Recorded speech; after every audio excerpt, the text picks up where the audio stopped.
Hey Curators, welcome back for another episode of the Yarn Curator Knitting and Spinning Podcast. My name is Naomi.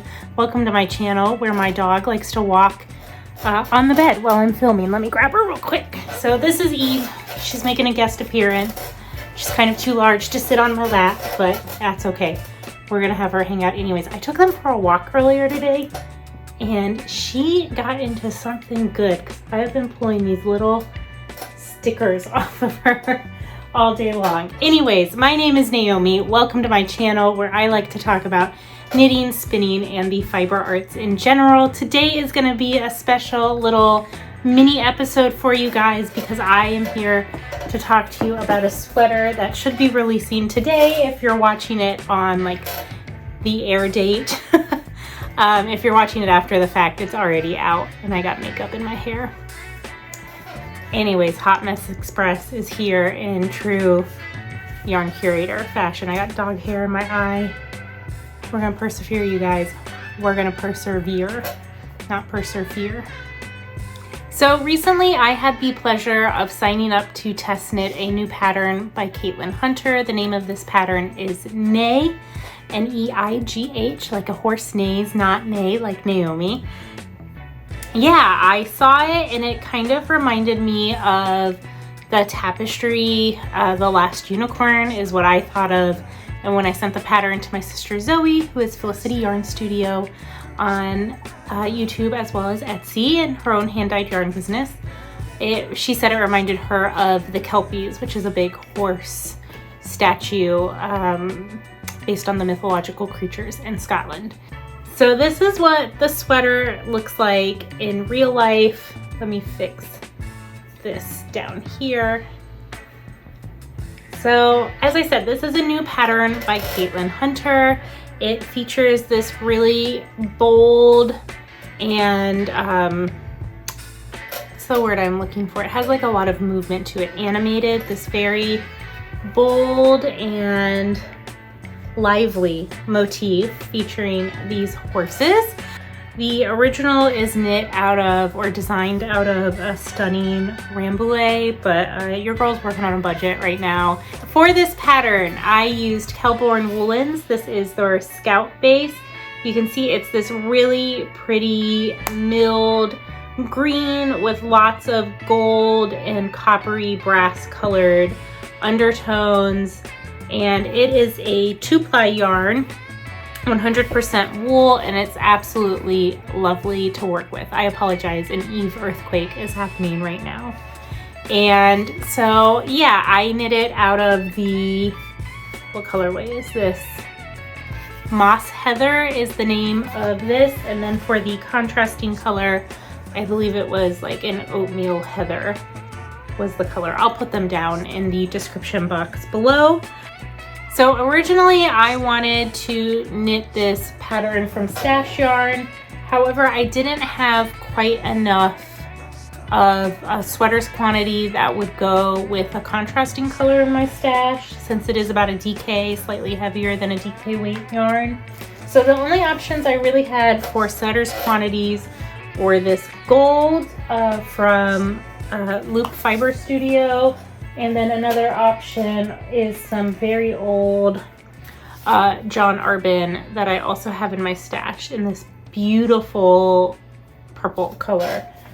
Like I said, this pattern when I saw it reminded me of the Last Unicorn tapestry. So with my color choices, I kind of wanted to invoke or emulate some of the colors within that piece to create this piece. So I thought what better than a nice dark green, like a horse rising up on its haunches in a field or a mountainside, or like in The Last Unicorn, they're in a corral with a bunch of like flowers and stuff in the background.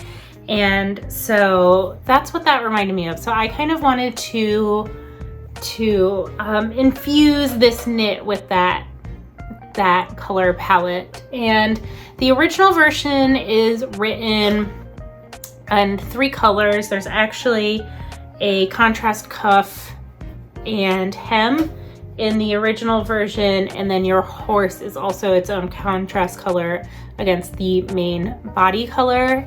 And then the original also has a color work like cross motif going down the sleeves. However, I know my style is more simple and understated, and I wasn't gonna wear, I'm not likely to wear something that busy, so I omitted the color work from the sleeves and just went ahead and followed the decreases for the sleeves till I thought they were long enough. And yeah, so other things about this pattern, it is knit from the bottom up, and you start by casting on the hem, and then you knit a couple rows, but pretty much immediately you begin the color work charts, and each horse is its own set of repeats. So it's not like a Fair Isle knit where, you know, you end up doing like knit 2 in one color, knit 3 in the next color, and then you alternate, so you can really develop a nice rhythm in your head where it's like 3 2 3 2 3 2 or whatever. This one is like 40, I think it was 48 stitches across per repeat, and yeah, you're just building each horse one at a time as you go. I do have to say there are some unintentional chart modifications within the pattern. I believe their hoofs, his, her, whoever's hoofs, I believe there's supposed to be another stitch somewhere around one of these hoofs, but I didn't think it made that big of a difference. And I feel like it would have looked a little pointy, so I'm okay with the elimination of that. And then I'm like almost positive some of the little speckled painted palomino effects of the horses themselves may or may not be out of order in some of those. And then I feel like I messed up on another row of the chart somewhere around the head, but don't quote me. I'm not sure. I don't care. They don't stand out to me, so I think it's fine. The pattern is written that after you finish knitting the horses, you continue knitting up the body till you have your preferred length of garment from your underarm. I think I knit another inch or 2 before I divided the front and back panels. And at that point, you have the option to kind of play with how you want the placement of the horse motif. So if you wanted like 2 horses, it was either 2 horses centered, you would divide immediately, but I have 6 horses total, so I thought 3 on the front, 3 on the back, that's good with me. And so what I ended up doing was shifting the beginning of round back 1 pattern repeat. And so I divided there and knit across halfway to the end of the 3rd horse, and then you knit the back first. So you knit the back portions with some short row shaping in the back along here. And then what I did is when it came time to like bind off and the neckline, you knit to a certain number of stitches, and then what I did was I put my back of neckline stitches on a holder, so I kept those stitches live. And then after that, there's a few more rows that you work flat just with this back of shoulder section. So I did the shaping there, then held those stitches off to the side for when you join the 2 shoulders after working the front. Same thing, I came over here, I worked these stitches and then left them on an extra cable, piece of yarn, whatever you have. And then you switch, you work the front flap back and forth, and then the front instructions were different. It included different shaping instructions than the front, and so you work those directions. And then it was the same thing when it came time to essentially take these stitches off and continue working them, but not the neckline stitches. I also put the front neckline stitches on a holder and then worked those. And so The two shoulders are joined using a 3-needle bind off.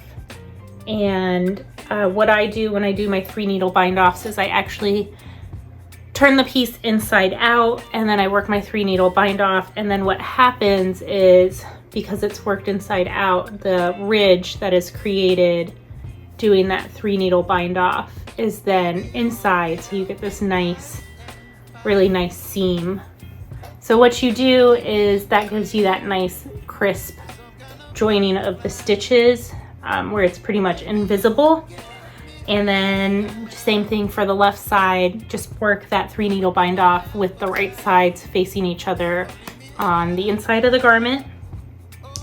And then after that, I went ahead and worked the ribbing around my neck. So as I said, I left the front neck stitches live as well as the back of neck stitches. I don't remember how many stitches in total I picked up, but I just made sure. What I did was I believe I started, if this is the front, I believe I started with where the back set of stitches ended, and I picked up kind of along the distance here between those two stitches, and I just counted however many that was. Then I worked across the front, and then when I got over here to the gap in stitches over here, I picked up an equal number of stitches that I did on the other side, and then I worked my live stitches across the back of the neck.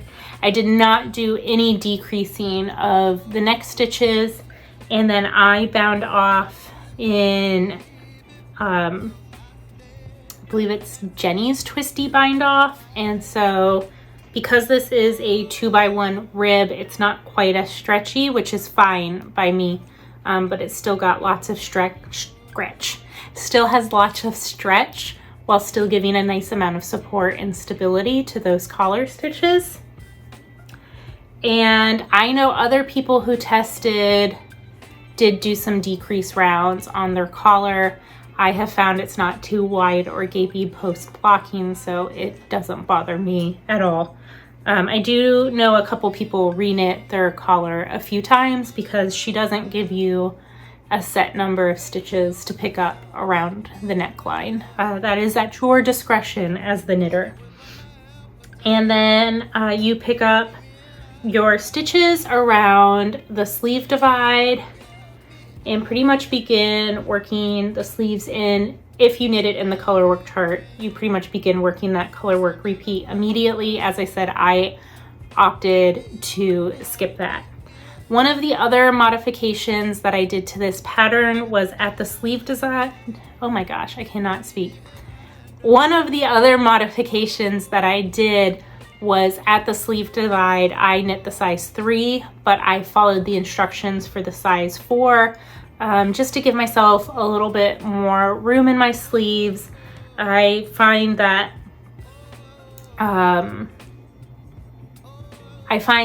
normally I need a little bit more room in the arm area. No matter who the knitwear designer is, I just got thick arms. And so that means that I also, when it came time to pick up my sleeve stitches, I picked up the number of stitches around for the size 4 for my sleeve and worked that down. And yeah, otherwise I have to say this was a really lovely test knit, and it came with me on my vacation. It traveled fairly well for a color work project. I was doing the color work charts while we were traveling, so that wasn't like the best for car knitting while we were on our trip, but it was fine for like the evenings hanging out in the hotel room by myself if I just was unwinding after a day of sightseeing. So that was fine. So yeah, that is my finished Neigh sweater. If you are interested in knitting this, I definitely say cast it on, have fun with your color choices. There were some absolutely stunning color choices and color palettes that my fellow test knitters put out there that are a lot more bold and graphic than what I did, especially with the added motif on the sleeves. I have debated a little bit going back and adding it back in, but I I kind of like her nice and simple. So yeah, I already have dreams of wearing this later this fall. And I have to say, even though this yarn is 100% wool and it does have a little bit of a toothy bite to it, it's still next to skin soft. So yeah, I really enjoyed it. I have a whole like 1.5 third skein left over, and so might make a colorwork hat or something out of it that matches. So if you guys enjoyed this video, if you found it useful, please let me know down before. Let me know if you plan on casting it on. And until next time, I hope you enjoy whatever you're making. I hope it brings you joy. I'll talk to you later. Bye. This is a hot mess. It's all good. We're gonna do this podcast.